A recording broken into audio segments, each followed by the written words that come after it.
Hello guys, welcome to another video.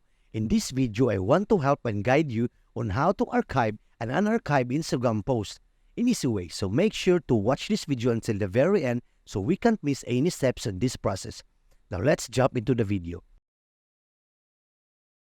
The first thing we need to do is open your Instagram app and go to your profile and make sure that your account is in a business account or a creator account. Enable this. Click on these three dots and open up the settings.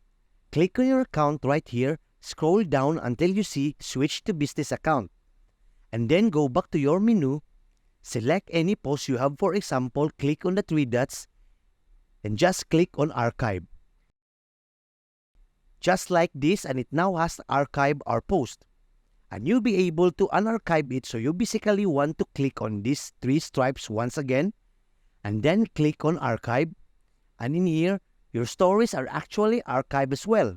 So click on the top on the archive and then select, instead of stories, select post, and now your post is right here. So if we click on it, we conserve our post again. And then we click on the three dots.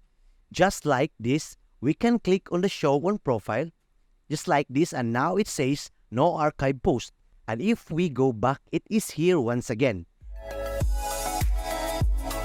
And that's it. So before we end this video, please hit like, share, and subscribe if you are new here.